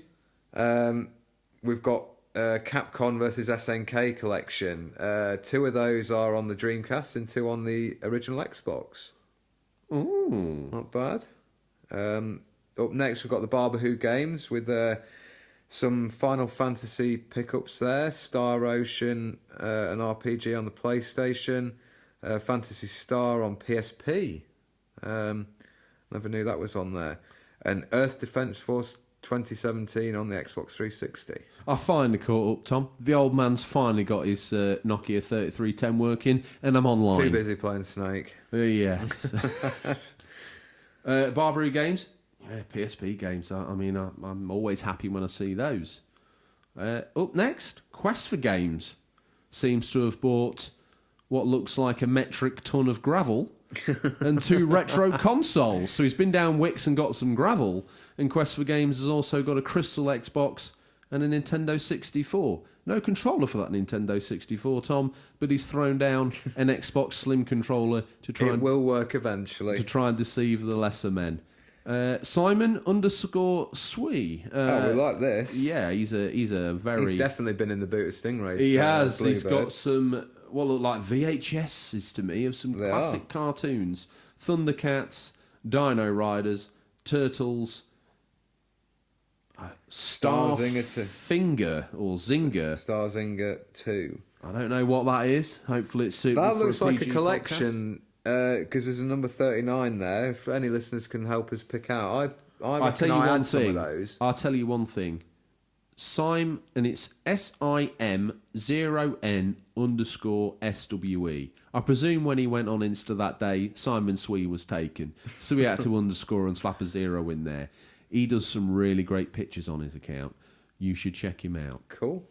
He's also got a VHS of Thundercats as well. He has. Look out. Davey Retro's rummaged deep in Stingray's boot this week, and he's pulled out a Sony Walkman, Tom. Cassette. Nice. Variant. My Pixel looks like he's had a good run with his Game Boy Advance, his copy Shadow Man of 64. Shadow Man on the One of your N64. favourites. If you're playing N64 and the bigger boys laugh at you, hop yourself off down the aforementioned Rumbelows and come back with your chest puffed out because you've got a mature game for that Ninty console. You've got Shadow Man. He's also got a Wii wireless controller, GameCube controller. Wow, it looks like it's made that out of is- stone with some radiant blue energy screaming from inside its And in great third-party big shell. letters, also compatible with Super Smash Bros. And includes internal glowing LEDs. We just That's love what I'm it. saying to you. That thing is insane. It's like that was made for our podcast. Buffy the Vampire Slayer for the PS2, actually a great game. Copy of The Last of Us, a very good game. Duke Nukem Forever, less said, soonest mended. Episode 3, Star Wars on the DS. Moving on, we've got Sharaban with some Mega Drive games and PS2. It's a very nice Shinobi I collection. was going to say, Tom, get your eloquence right. That Oh man's, he's got 'em my all. goodness. Have you seen the next... I'm so glad about this. Stumbled across Now- this. Begged them to hashtag Stingray's boot. There's some serious titles here, Tom. Lawnmower Man. Hang on a minute, though. Zoom in. Lawnmower Man 2. The film that was so bad, they actually managed to knock a sequel out. I see he's got George Lucas's favourite on there, Star Wars Episode 1, The Phantom Menace. George Lucas and mine's favourite Star Wars film. Tombstone, a great western, that is. Young Guns 2. Not a great western. Yes, that's pretty good, actually. Oh, tell me Patriot Games starring Harrison Ford. Young Einstein. Wow, it's literally like the inside of the boot itself. Tombstone, as you say. Highlander 2. The backup, the name of the show. Blue Canyon Games. Loaded up to sell their wares again. Yeah, there's an old 360 in there and it's shoved in the corner. Tony Hawk's Pro Skater 4, Stuntman. Decent selection of PS2 titles there. Call Off the Dogs, Tom. Ozcat's back in the boot. Awesome. Showcasing his... Endless growing Switch collection. Wow, that's just insane. He's also got the online subscribers exclusive NES Joy-Cons. Now they're pretty cool. So they attach to the Switch. so you can play some of the classic NES games. I tell you what, just money's no object, Tobbs Cat. He's got a hell of a collection, hasn't he? He has. Welsh Game Hunter. That's a name we haven't heard for a little while. He's gone and got himself a little Atari handheld. That looks like the dragon thing that Obi-Wan rides in Episode 3. It is, when he gets shot Spoilers for a rather aging and mediocre film, but that thing buys it in a real emotional way and plunges deep into the water. Tom? Various other Star Wars figures there. That's the only time I felt emotion in the Star Wars prequels, when that crate dragon died. Yeah? Yeah. It reminded me of the soup dragon from Clangers. Okay, moving on. Thankfully, he's got Days Gone in there, which is a rescue. If you don't want to ask me what I've been playing, I'll tell you it's that. Michael Jackson Moonwalker on Blu-ray. Not bad. Pretty cool. Some Star Wars figures to back up the Crate Dragon. Daddy Zilla. Panic Over. He's in the feature, he's in the boot. He's alive. He's everywhere. He gets where water can't, does Daddy Zilla. He's picked himself up a copy of Sonic Adventure, limited edition, mind you, on the Dreamcast. What else has he got here? The Mega Pickup. The Mega Pickup. He has got an absolute hoard of Saturn games in a CD wallet. Thing is, you want to play the games? Just get the games. Yeah. He's a gamer. Daddy Zilla with some more stuff. He's got those previously mentioned Mega Drive cartridges. Do you know what I love about Daddy Zilla? He obviously listens to the show. And he obviously listens specifically to you. Quote, unquote, the Zillas are cooking up another batch of retro goodness. Tom, dust off your pens. It's time to sign an autograph. You've come out with a line that's stuck like glue. Oh, yeah. And what is he cooking up in that little retro pile there, Tom? There's all sorts in there, isn't there? We've got Jungle Strike and NBA on the Mega Drive, as we mentioned. Some SNES games there as well. He's got Saturn. He's got the Super Scope my goodness. games, Sega Saturn. There's the PS3 Move gun holder as well. Yeah. Saturn instruction books coming clean up out his yin yang. Always on top of the cooker as well. Always. We love Tom, that's why I did that line about cooking up. I'm on you. It's nice to see. You know the other podcasts? Did Mummy get you the transcript of those? Yes. The ones that your stunt double performed in? Retrovisions with his Intellivision Super Pro system, a Pong clone much like the one I was foisted into the world with. Retro_game_rescue coming in strong with a selection of loose N64 games that he's got in these special little holders and a rather intoxicating supply of NES games. But look out. Knew the show was going to be about the Wii U. He's got Nintendo Land, Disney Infinity, and the aforementioned Batman that Tom rates because of the implemented Wii U controller adaptions. Yes, much like him, you're about as excited as he is for that. Rad Bash Gaming's been picking up the DVDs, Tom. Yeah, he's got a selection there of garage sale finds, Scream, The Ring, got a few horrors in there. Well, look out. Yeah. He's got Pirates of the Caribbean, and he's been and got some PC games. Martian Panic, 10 Pro board games, Combat Flight Simulator. Ozcat's back, and a copy of Tiny Troopers and Shaq Fu. For the Switch, yeah. Nice. Rad Bash Gaming. Again, more 360 games and DVDs this time. And some Funko Pops of Tom. Davy Jones from Pirates of the Caribbean. Best thing in that list from Rad Bash Gaming there, copy of The Wild Wild West starring Will Smith. A Stingray boot favourite. That and the Hulk. Daddy Zilla, we're going to skip you out again there because you've had more than your fair share of Stingray's Well, boot. he's got a PS2, Wii, PS3 games. The highlight being Ozcat again with what I saw this earlier in the week, a very nice selection of kart racing games on the Switch. Arranged in the shape of a flower to symbolise his love not only for the Switch but for Stingray's I thought it boot. was done in the shape of wheel spokes of a racing cart, but he will let us know, I'm sure. In retrospect, that sounds like a really good idea, Tom. Art's in the eye of the beholder. Retro Gamer Thomas. Yeah, me and him were talking this week on Insta about he had picked up Crash Team Racing on the PS4. He's gone for the bigger boy version. He has, yeah, the running smooth version. So I hope you enjoyed the review of that. Little Devil _71 has gone and picked himself up a LCD Pac-Man game, That's which pretty looks cool, really isn't it? cool. Yeah. Now Sharaban picked up Hollow Knight Physical Edition with the map and various other extras. Map looks good, Tom. Yeah, that is cool. I'm really envious of that. I would probably get it if I didn't already own the game on digital. Retro Gorgon weighing in with a copy of Shadow of the Colossus and Ico. Two Yeah. PlayStation heavy hits. Looks like he's got the collector's edition boxes of those. And then the Egomaniacs are back again, Oh, look out. Look at us at the Unofficial Controller podcast. showing off our Mega Drive wares. And I think... No, that was actually a post, bless our cotton socks in our defence. 8-Bit Overhaul has actually used that as a way of commenting on the show. He's posted up our post cool. himself. Yeah. Thank you for that. Yeah. Radbash Gaming doubling down on the 7th generation, which is the Wii. He's got the balance board, some hokey-cokey looking steering wheels, and the Wii itself. But he's also, because he's not too sure whether he's going to enjoy the Wii, he's picked up the Grim Adventures of Billy Mandy on the Game Boy Advance. I'm sure that's... Now, we need to move on to this one quickly. Chris McClung. Oh, He's back. He's back. Like the Terminator post, he is indestructible. I like what you're doing there, Tom. He's He's got a T9000, this Chris He has. McClung. He's got the skeleton head of the T1000. That's the T900, isn't it? Yeah, that's a T... Yeah, let's go with that. He'll let us know if we're... He's a good man for correcting us. I miss Chris McClung. I do. He needs to chime in this week. We need to Maybe get we him. could lower him into the lava, Alarani and Terminator 2, and he just gives us a thumbs up as he slowly disappears from the I think podcast. that's all he would do. He wouldn't even mention that he was in pain or burning. No, he would just take the pain.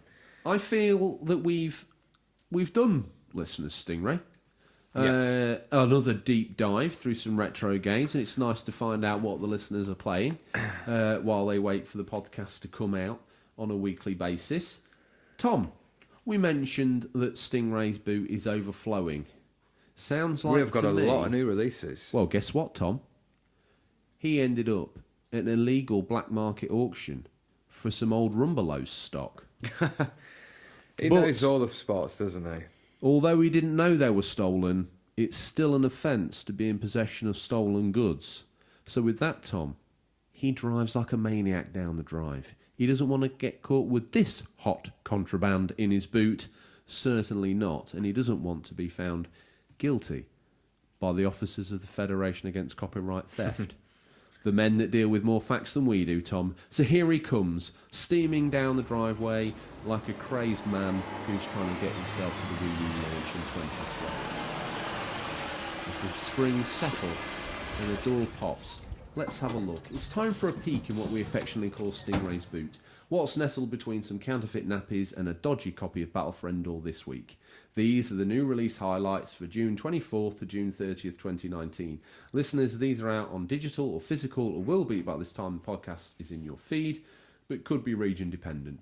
I think I stumbled rather clumsily over that last bit there, Tom, but pretty much in Pretty and out. impressive this week. Only a light wound, a mere flesh wound. And while I'm feeling confident, I'm going to launch in with this. Go for Formerly a PlayStation exclusive, but now, if you've got a 486 gaming PC or a Hotpoint washing machine, Heavy Rain PC, June 24th. How far will you go to save someone you love? Play 4 different characters in this tension-soaked psychological thriller. Choose your next move carefully, as every decision may have dramatic outcomes. Spanning 4 days of mystery and suspense, the hunt is on for a murderer known only as the Origami Killer, named after his macabre calling card and leaving behind folded paper shapes at crime scenes. Each of the 4 characters follow their own leads with their own motives, directing their very actions. You have to prevent the killer from claiming a new victim. How this story ends is entirely up to you. Good game, Tom. Switch PC owners would do well to pick that up and maybe hopefully get some more of that studio's titles. Yeah, that'd be cool. What have you got? I've got Senran Kagura Reflections on Ooh. PC, June 24th. Sounds like a big title for you, Tom. Can you feel it? The beating of her heart. In a classroom after school, learn the ways of reflexology by syncing with heart and body. In Senran Kagura Reflections, interact with your favourite shinobi heroine like never before. Can't say I've ever heard of that one, but if you're a fan, that's out on the 24th of June. Well, I'm going to push you out the way while avoiding direct eye-to-eye contact with the Stingray, because that's the precursor to its fatal strike. Judgment on the PS4, June 25th. Doing my best to avoid Stingray. It says, from the team that brought you the critically acclaimed Yakuza series, and that's why, listeners, Judgment is my mummy. A gritty tale of disgraced attorney Takayuki Yagami in his quest for redemption. Haunted by his past, he takes arms as a private detective, clawing his way through Kamurocho's underground crime network to investigate a string of grisly murders. A proper big boy game for a proper big boy console. Tom, what you got? Well, I'll have to make do with Devil May Cry, the original on the Switch, June 25th. The legendary stylish action classic is back. The first appearance of Dante, the ultimate devil hunter. With the blood of the legendary demon warrior flowing through his veins, Dante takes on a mission from the mysterious Trish to travel to Mallet Island and defeat Mundus, the king of the underworld. But this is no ordinary job for Dante, who is also motivated by revenge. Use your sword and dual guns to pull off flashy combos in this classic title, which introduced the stylish action genre to the world. I've played that recently on PS2. Still holds Enjoyed up. it? Yeah, still holds up. Pretty good game. One for Ozcat here, ladies and gentlemen. Monster Jam Steel Titans. It holds no bounds. It's coming to PC, PS4 and Xbox. June 25th. Real trucks, real action, Monster Jam. Monster Jam Steel Titans delivers the complete Monster Jam experience for everybody to enjoy. Tom, nearly my mummy, but I'm holding back. What you got? Next up, we've got Mutant Year Zero, Road to Eden, PC, PS4, Xbox and Switch. So out on everything. Probably mobile as well, who knows. Out June 25th, the tactical game combining the turn-based combat of XCOM with story, exploration, stealth and strategy. Take control of a team of mutants navigating a post-human Earth. Created by a team including former Hitman leads and the designer of Payday. So pretty good developer pedigree there. To keep the eyes on, Tom, that one. Samurai Showdown next up, PS4, Xbox, June 25th. After nearly 10 years out of the spotlight, Samurai Showdown is back with a vengeance, developed by the team behind the critically acclaimed King of Fighters 14. 13 beloved fighters return, along with 3 new, to do battle on this legendary stage. Legacy. The same tense, high-damage single-strike battles that the series is known for. Evolution.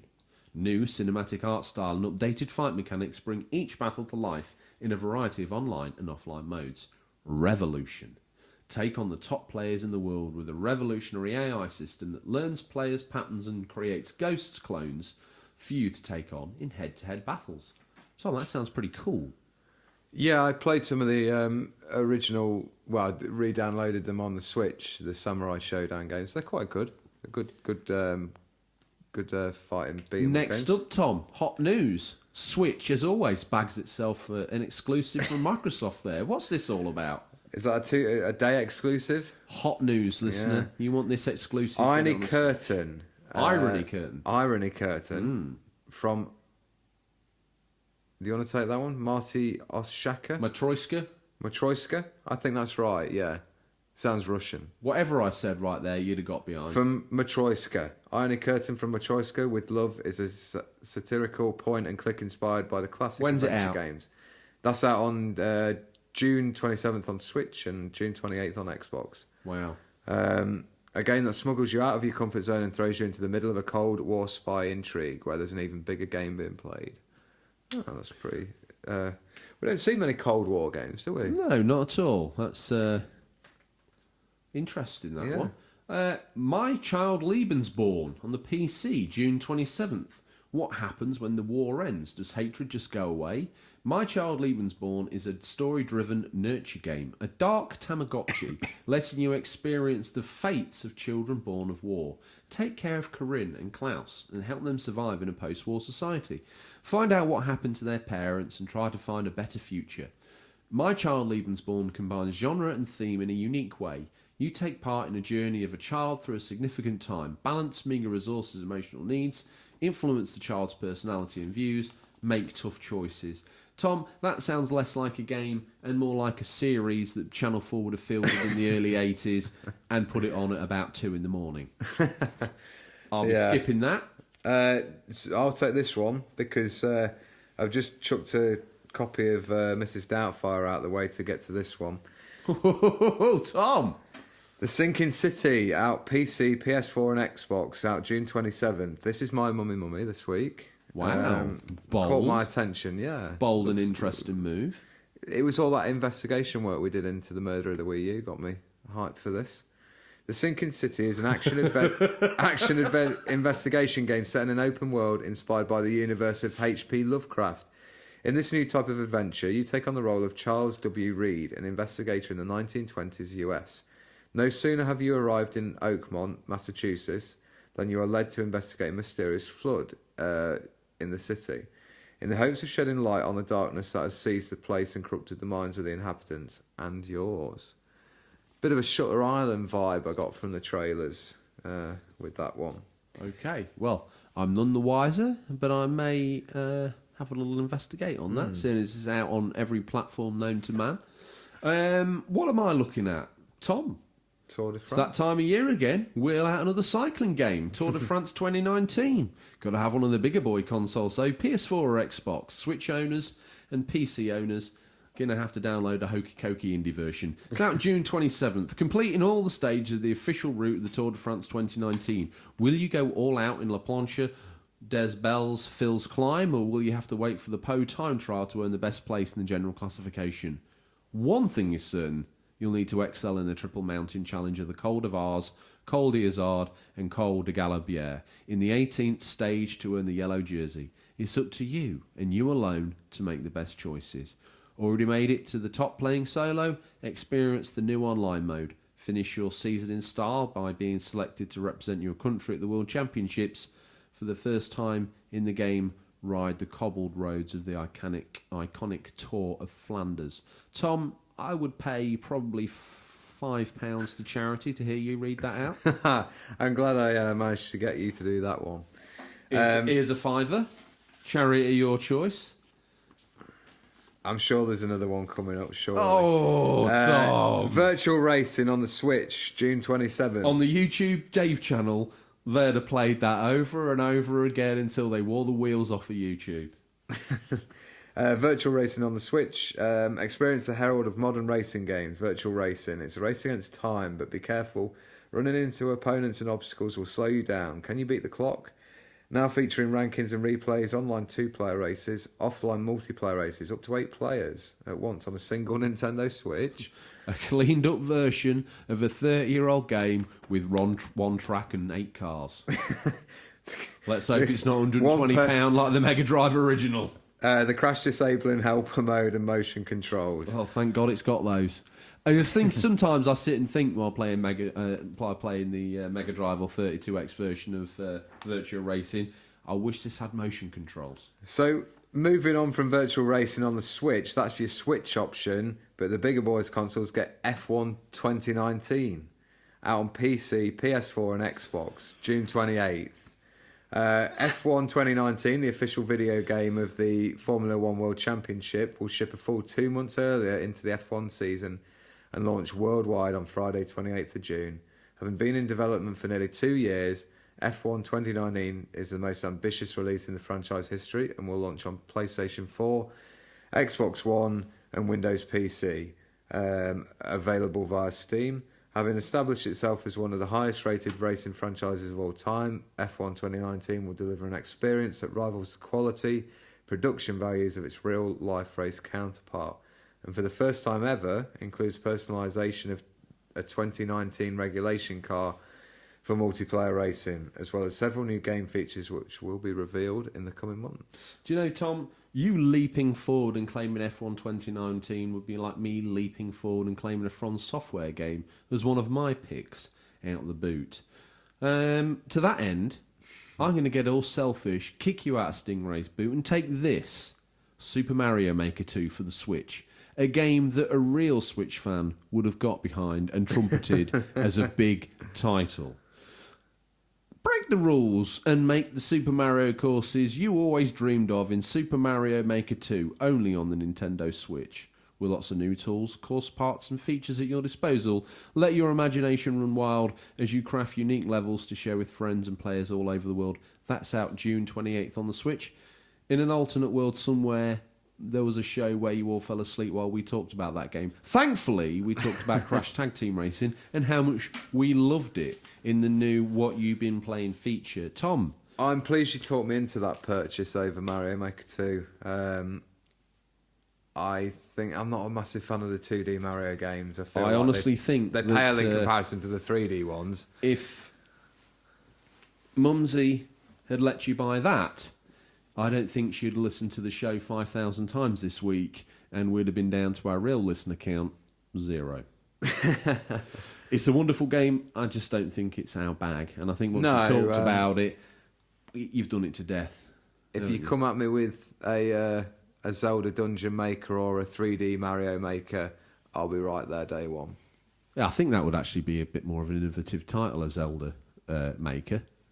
And yeah, I'd pay to see that. They're adding a small Dungeon Maker to Link's Awakening, aren't they? Yes. So maybe that's a bit of a test of the water. Well, Tom, seeing as you don't really care about me, I'm going to quickly tell you what I've been playing. Bit more Days Gone. And I've been, for some reason, strangely obsessed with NASA. So I've been watching quite a lot of videos on YouTube. After a few hours, I noticed that there's only 2 videos, and people have cut them up and repurposed them, and I'd watched the same program about 20 times. Off the back of that, I felt the need to download Apollo VR for the PSVR and experience what it was like to go to space. Save your £9.49, listeners. You're better off throwing Lego at your eyeballs, because there's times when that game's okay, there's times where it's just woeful. It gives a great sense of scale. Yeah.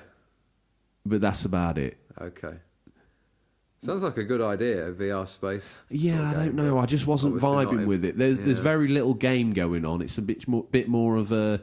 Is it just like watching a space documentary in first-person view? Experience, yeah. When you do get given control, because you've got to take the lunar module, turn it round, and then go forward and dock onto the lander module, which is like a real pivotal part. He's been down a wormhole, folks. I have a YouTube wormhole. It's a real pivotal part of getting to the moon.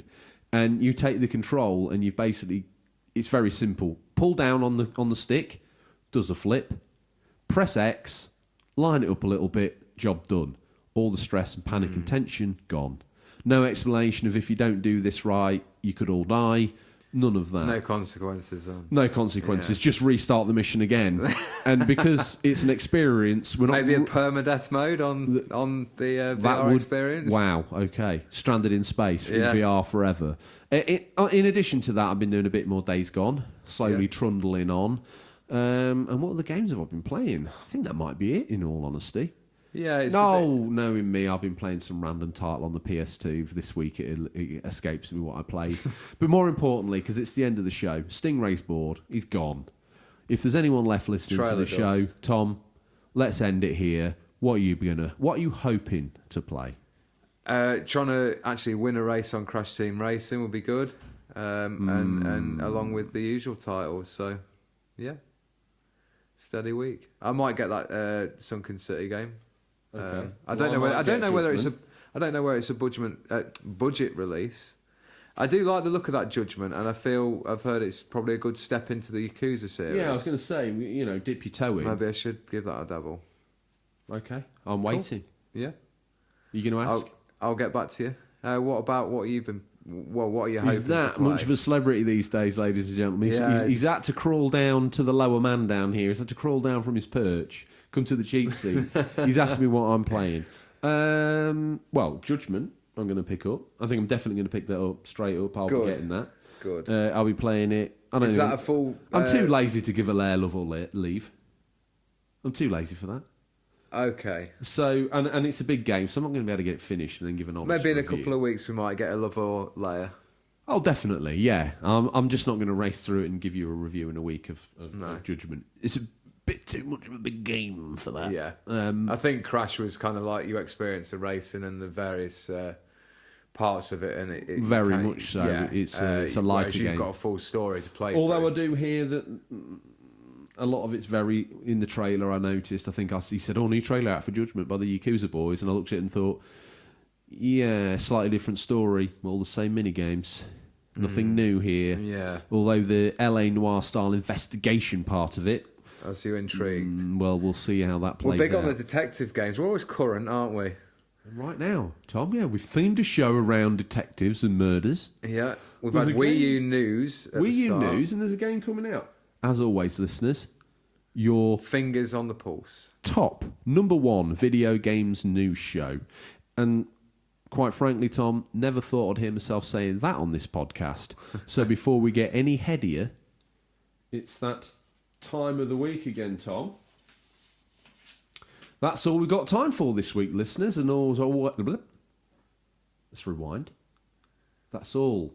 I told you it would get to me in the end, didn't I? Get out before we fall over, and we've fallen over. That's all we have time for this week, listeners. As always, thank you for your time. We look forward to the pleasure of speaking to you again next week. Until then, happy gaming, and remember, there's nothing wrong with being given the unofficial controller. It's what you do with it that counts. See you, Tom. Good night.